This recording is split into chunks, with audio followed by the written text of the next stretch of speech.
This is a $1 trillion Everglades asset. $1,000 billion.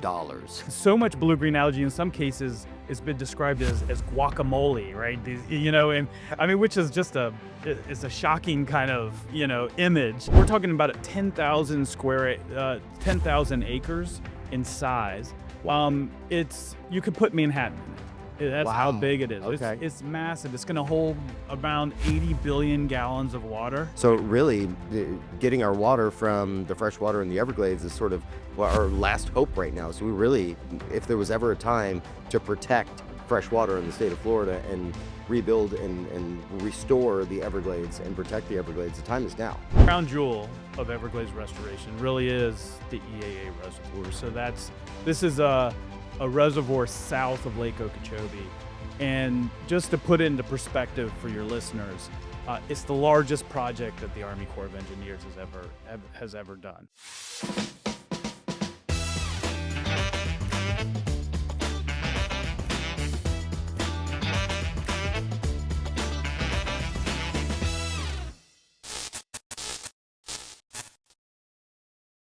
Hello, RWorld. Welcome back to another episode of RWorld Talk. We've got a special treat for you this morning.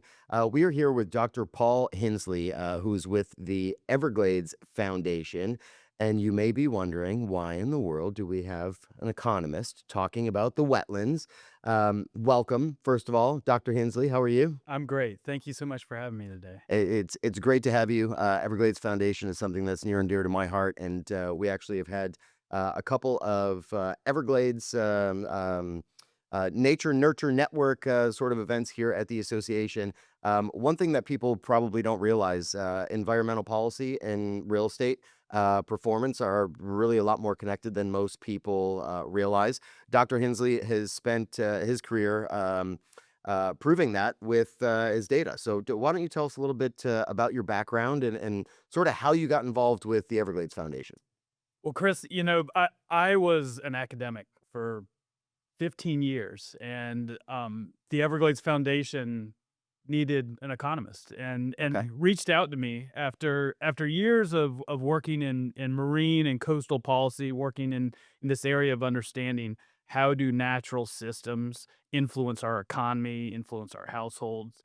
And what happened was they reached out, they had this large search, and there's nothing more exciting than the Everglades. It's a massive region, 18,000 square mile area, the largest restoration project really in the world, definitely in the United States, and an opportunity to really influence the lives of people in South Florida. So for me to work with this team and to help try to advance Everglades restoration was really exciting. How do we apply economics to make a real impact? So I've been with the organization now 3 years, Okay. and it's been really an exciting experience. I can only imagine being an economist and then getting a call from the Everglades Foundation and actually getting to have a hand in something that really changes the world. I mean, I believe the Everglades. I had read one time that the Everglades is responsible for sort of adjusting the salinity of the oceans. It's like that's insane. It's absolutely incredible, and the amount of endangered species and things that you've got a hand now working with the foundation to actually help solve some of the world's problems. I mean, this is like incredible work that you're doing. It's amazing how it touches people's lives in South Florida, and then think of South Florida, how it draws people from around the world, how our tourism economy, is really, it's world renowned. Yep. We're a water mecca, and Everglades restoration is about getting the water right. It's really making sure we have a prosperous economic future in Yeah. South Florida, and so it's just this. I see it as an infrastructure problem and a project or a series of projects that is going to allow our children and our grandchildren to have these amazing economic opportunities Yeah. that we've been blessed with. Yeah, So it's yeah, fantastic for tourism too. I mean, big part of our economy. And every time somebody comes to visit me from out of town, the first thing they want to do is go to the Everglades and go on an airboat ride and see some alligators. So right, right. we got to keep it healthy and going. So you're chief economist for the Everglades Foundation. Um, Let's talk about sort of why the Everglades conversation is no longer just a conservation conversation. You touched on, this is important for business. Why don't we expand on that a little bit? Yeah, no, our board and a lot our founders really are have background in business, and they knew that these large projects, while, I think we need to look at the Everglades in lots of different ways. Hmm. It has spiritual connection for people, it has cultural connection for people, but it also influences the economy of South Florida. And part of the important discussion with our with elected officials is how do our in public investments in restoration of the Everglades, how does that influence the lives, the economic Right. well-being of people in South Florida? And Yeah, because it's not cheap it's not cheap, by and any and stretch. so we have to make those arguments. What's the value? What is the return on investment from these public dollars that, there's competition for these public dollars? Right. And, how do we make those arguments and bring the business community together in this common goal, which is really a public good? So, why do you think the Everglades, or what do you think most people get wrong when we're talking about the Everglades and really the economic value of what we have here, our natural ecosystems? Yeah, we've tried to frame this. When we think of the environment, often we think about those other issues, the intrinsic value, and that again, that's important. But it doesn't take away from the fact that we want to see it as an asset problem. It's something that when I say asset, I just mean here are natural resources Yeah. that we value Yeah. that bring future economic benefits to people in South Florida, to people really in the United States. And so as an asset that we need to restore and that we need to manage going forward And protect. and protect, Yeah. it needs investment. Yep. And so if we see, a good analogy is think of your home, right? You can't just not reinvest in your home to maintain that value going forward. You can't not invest in your business to go forward. Well, this asset you have to invest to have that flow of economic benefits into the Right. future. Let's talk about that economic benefit, and let's talk Yeah. about the real number because there was a study that was released a short while ago that talked about the value of the Everglades. And I want you guys to listen to this because this is absolutely staggering. What is that value? What is that number? This is $1 trillion Everglades asset. $1,000 billion. It's a That is trillion. Now, crazy. it's hard to get your hands around, but Yeah. but when you think of it, again, when we talk about it, it's a 18,000 square mile area. Yeah. Just remember, Huge. one of the hard things of the Everglades is just the scale, and such a large system, and it's a freshwater system that influences the health of our estuaries, that influences the health of our nearshore marine environment. Right. And so it's an integrated system.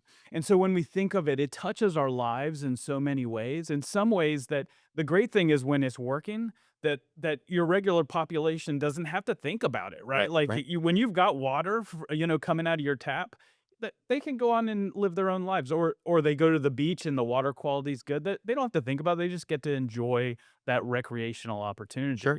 So there are all these economic touch points that we want to be able to communicate. And that's what the $1 trillion asset is. It's really the value for real estate, right? How real estate markets capitalize this this asset, this Everglades, right? The natural resources. It's how we get value from outdoor recreation or how the natural system reduces the impacts of flooding. So it's a wide range of what we'd call goods and services, but these buckets to start would be how does it influence our quality of life, Right. which influences real estate and Property influences values. Yeah. property Of values course. directly. It's goods and really like think of the water we drink, the fish that we get in commercial fisheries, and then how this big system acts as infrastructure, just like we need an electrical grid or we need roads, that we need that water to be stored in aquifers. We need water to move down and to keep the salinity in Right. Florida Bay, right, regulated. Those are important infrastructure, like consequence of Our farmers need it for irrigation. they need it for Where irrigation, are we yeah, gonna get our food or from? golf courses, or we go down Exactly. a long list of ways that we use water as an input. So, there's all these touch points that we rely on, and that's why we need to restore and protect it. Yeah, you were talking about, residential real estate values. So, a couple, stats that I've got here. Uh, Proximity to clean water adds 7% to, single-family homes value, adds 14% to a condominium's value. Um, and that's based on, nearly 1 million property transactions from 2019 to 2023. Um, Everglades generates an estimated 9.2 billion annual boost to real estate alone. Yeah, That's why we're talking about the Everglades right, here right. today. It really, it's things that people don't think about. And when you talk about the thriving Everglades, it will give you a thriving economy. It's so true today. Yeah, yeah. Real estate is such a great example because as a real estate agent, location, location, location. Yep, Proximity to these resources gives you a beautiful view. Well, that's there's value in a view. 100%. There's value We're in selling views all day long. all day long, Yep, right? yep, Yep. And then proximity to recreation. So how far are you from that boat ramp? Are you on the water and do you have a boat lift? right. Do you right? And again, South Florida is a water mecca. People come down here. They chose to. I mean, look at all the people that have migrated down here Yeah, and all the development along the coast. The second homes, the homes, the rental homes that all these tourists come in and stay in. So it's a way that is this is the value of really of aesthetics and of recreation, and that lift, that premium that occurs when we have water quality issues, that premium goes down, or right. if you're a realtor, it stays on the market longer, or maybe that seller is pulling it off the market, right? Look at what was happening with the blue green algae a few years back down the St. Lucie River. It was like incredible. People couldn't even let their dogs outside because animals were getting sick. People's eyes were burning. I mean, do you want to live there Right. when something like that's going on? When we need to have clean water. It's certainly directly tied to real estate values for sure. Right, and when you think of, I mean, locals, right, they come up with a terminology for these, 2013, 2016, 2018, these major discharges Yeah. from Lake Okeechobee into the St. Lucie estuary that's Yeah. influencing these coastal estuaries, and it so much blue-green algae in some cases has been described as guacamole, right? And I mean, which is just it's a shocking kind of, image. Yeah. And like you're saying, yeah, it's a human health issue in those cases. It's impacting our tourism. People aren't coming because of that. It impacts your brand, right? Yeah. What's driving people to your region, and that's people want to be here to enjoy these resources. Yeah, who wants to go on vacation when they know that we've got like red tide, out on the West Coast and you Right, can't go to the beach because it's all full of dead fish. right. I mean, things like that are definitely something to think about. Everglades obviously is the drinking water source for the millions and millions of people in South Florida. Yeah. Delivers 8.4 billion annually in extreme weather protection. So that's really part of infrastructure, not really just environmentalism. Can you touch on those ideas for us? Yeah, yeah. So this is really important. South Florida, we live with extremes, Yeah, and those extremes of water. So I think of it as how do we maintain the baseline, right? We want high environmental quality so we can every day enjoy the things that South Florida provides. But the extremes of water are flooding on one end and drought on the other end. And flooding can be heavy precipitation. If you're here, we get 5 feet of rainfall on average yeah, and on our footprint. And that rainfall, can come. I mean, we saw it in Fort Lauderdale several years ago where you right by had the airport. right Yeah, and massive flooding kept and raining and raining for like right, 3 days straight in one right. spot. Well, and we It's need crazy. a portfolio of ways to address our risk. Obviously, insurance and National and Flood Insurance Program is one of those. $290 billion in national flood insurance coverage in the 16 counties of the Greater Everglades system. Building standards. Those are really important. Having your home high enough, all Sure. those types of things. But then our natural systems play an important role in reducing both the impact of heavy precipitation, so it kinda holds on to that water, Yep. soaks it up, and then storm surge from hurricanes. So our reef systems, our mangrove systems, well quantified benefits of those. So over $8 billion a year over this massive area in reducing those different types of flood risk. Yeah, the mangroves are super important for, to reduce erosion. I mean, all different kinds of and you mentioned the drought. I mean, we've been in the worst drought since what, 2012, 2013, something like that. Yeah.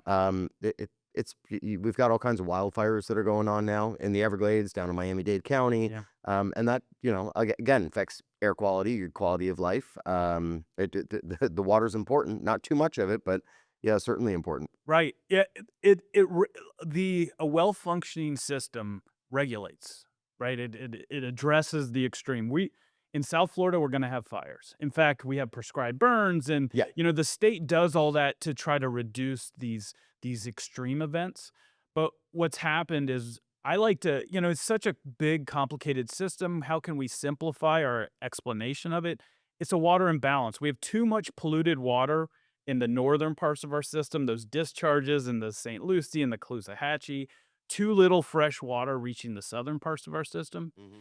And by having storage, treatment, and then being able to move that water into the system, we can regulate those extremes. And so with drought, we don't have enough water flowing into the Everglades that is going to recharge the aquifers that Right. really is available for the dry season. Right. And we have, this is where the EAA reservoir that we're building comes in. This is where the C44 reservoir on the here on the East Coast, right, comes in, is being able to store water to have it available during the dry season, Yep. and then making sure that the water quality is good so that we're not impacting that quality of life. So, where are we at with those projects? I know that the first one that you mentioned has been going on for years. It was tied up in the legislature for a while, and funding was there. Then the funding was taken back. Where are we at with those projects right now? So the crown jewel of Everglades restoration really is the EAA reservoir. Hmm. So this is a reservoir south of Lake Okeechobee, and just to put it into perspective for your listeners, it's the largest project that the Army Corps of Engineers has ever done. Really? It's huge. Okay. We're talking about a 10,000 acres in size. Wow. It's you could put Manhattan in it. That's how Wow. big it is. It's Okay. it's massive. It's gonna hold around 80 billion gallons of water. Holy So, cow. which is just it's when you say It's like these big numbers, mind-boggling. it's like boom. Um, and it's gonna hold all this water, and then it'll be available when we need it. And so what we found is that this is a bipartisan issue, so both parties, and we don't have enough of those, we this is something we cherish as an organization. Sure. How do we continue that process? Both parties have supported these projects. um, the current administration, DeSantis has been a huge supporter of Everglades restoration. They found that it was so important that they expedited this. So originally the project was gonna be done in 2033. Yep. They've expedited it, so it's supposed to be done within in this decade. And so when you go out there, the amount of just, I mean, it's just it's a 30-foot embankment on this huge reservoir Wow. that and then we have 60,000 acres of stormwater treatment, these treatment wetlands that are gonna be able to purify this water to flow into the Everglades system. It's Absolutely amazing. incredible. Yeah, as association leadership, we travel with Florida Realtors up to Tallahassee every year for Great American Realtor Days, and it doesn't matter what legislator you sit down with, what side of the aisle they're on. Yeah. Every single one of them says, "Absolutely, we will back your environmental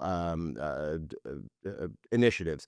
And we've always had great luck with the governor. You're right; he is Yeah. 100% behind Everglades restoration, and always has been. Every time we've spoken with him, he's always absolutely yes, no problem. We're gonna go forward and do it.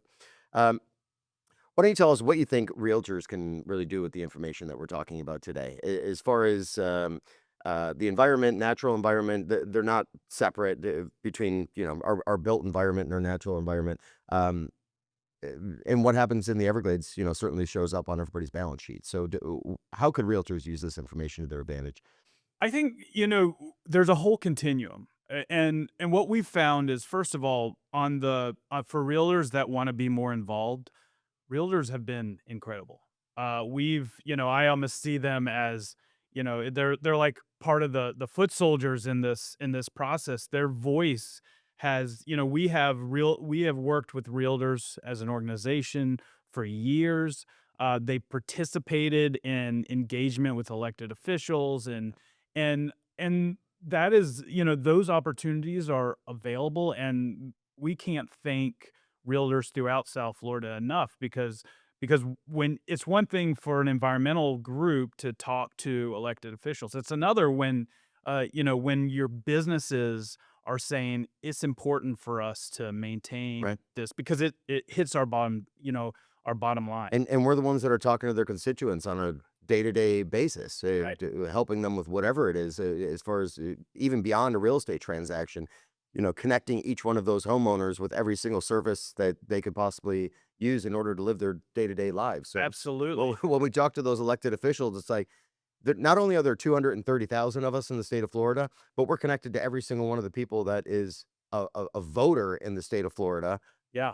It's very easy for us to get behind an environmental issue and say, "No problem, we'll, help you be those boots on the ground." Well, an important point that's very related to that is that realtors are engaging with people in really one of the biggest financial decisions that most Floridians make. It's their biggest source of wealth, Right. right? Their home. For your average Floridian, right? Their home is the most valuable thing they own, Yeah. and you hear what they want. You hear, right? That they live in Florida, they wanna go to the beach, or they wanna get out on their boat, or all those things, and the environmental, their quality of life, right, is driving that. Yeah. Schools and all these other things are incredibly important in those decisions. So one thing that's really important there is as realtors know this issue, they're able to give this bigger context. And so that's just really being educated on Everglades restoration is one of those steps towards us again being able to protect the quality of life of your Yeah. current clients and your future clients, right? We're also the ones that are out on the boat fishing in the Everglades on the Yes, weekends when we're not, absolutely. out showing homes or doing an open house. Absolutely. How do you think we could really frame Everglades restoration as a selling point for real estate in South Florida? Yeah, a commitment to a more prosperous future. I And love and that. so and this is our vision, right? Is it's not just protecting this. We're protecting for endangered species. Not I think I can do more than one thing at a time. Yeah. Now this is a system that influences our water supply in South Florida and influences our resiliency, Yeah. right? And we're talking about natural hazards, saltwater intrusion, which Southeast Florida is dealing with. Everglades restoration influences that, Yeah.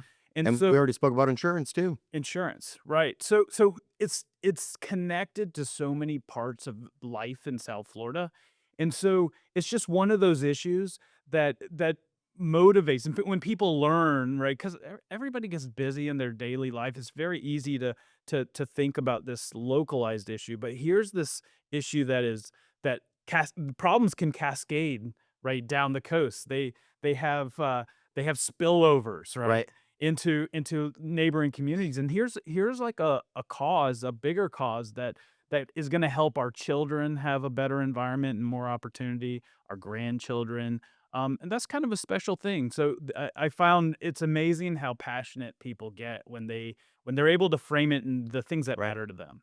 Yeah, we've got investors and developers that are really looking at environmental health as a market indicator as well. Yeah. So we want people to build here. We want more Yeah. product because we've got too little inventory for the amount of people that are moving into the state of Florida.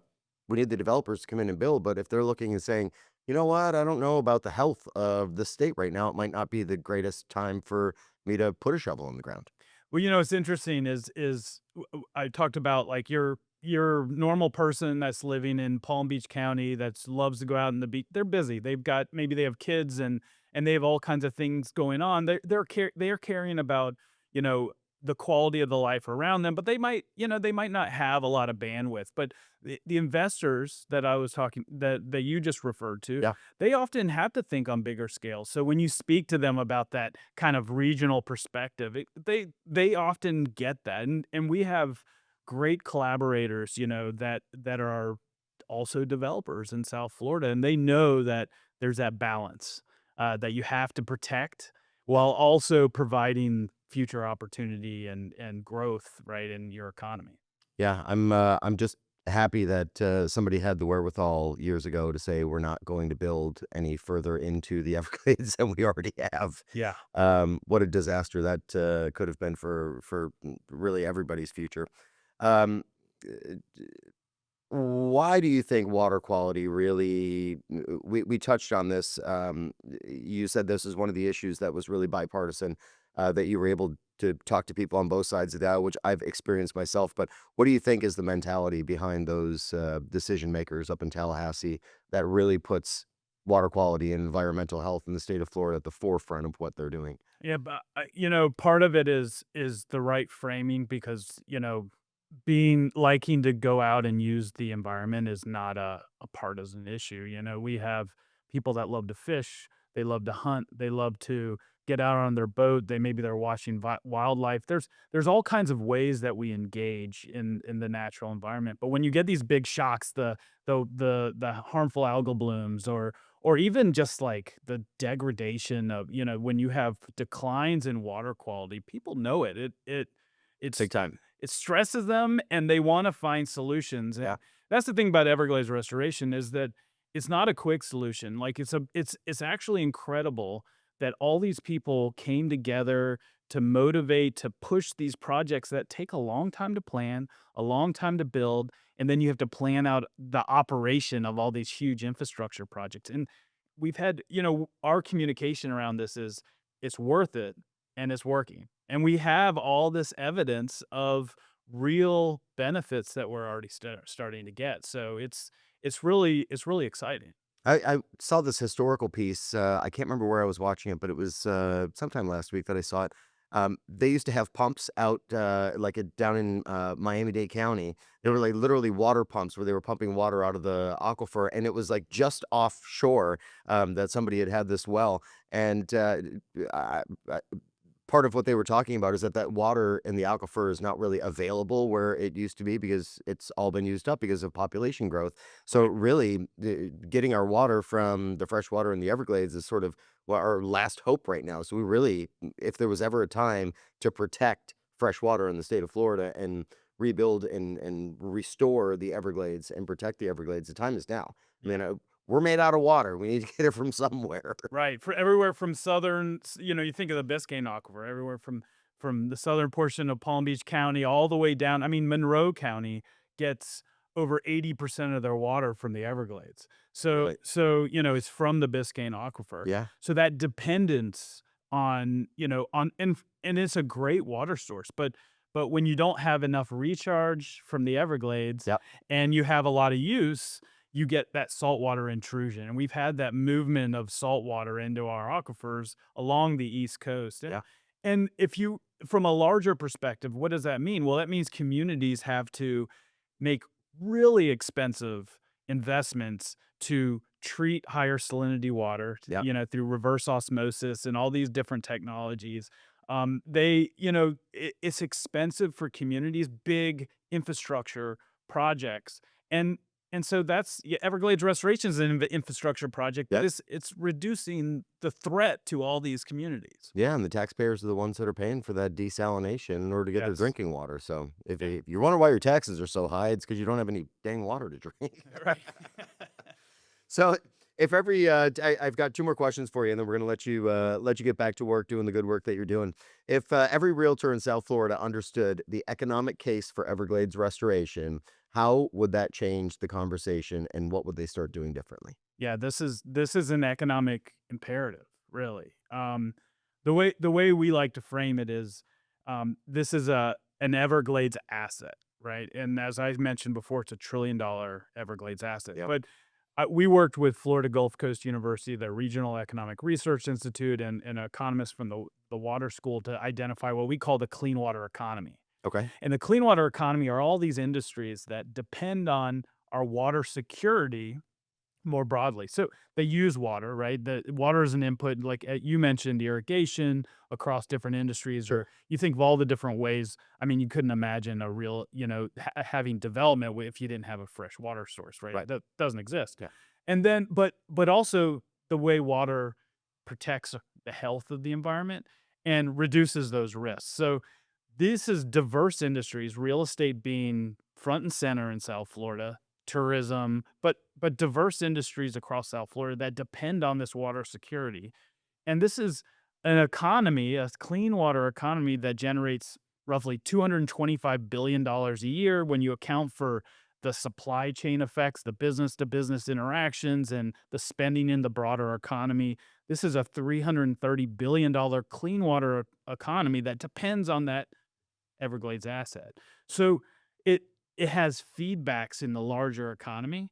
And when we think about this, it's really making sure these are the areas that have had tremendous growth in South Florida and that are going to depend on it into the future. So we want to provide the environment, the infrastructure, right? This Everglades as infrastructure that Yep. allows prosperity in the clean water economy going forward. So people continue to come to live here for quality of life, to visit South Florida, to enjoy it.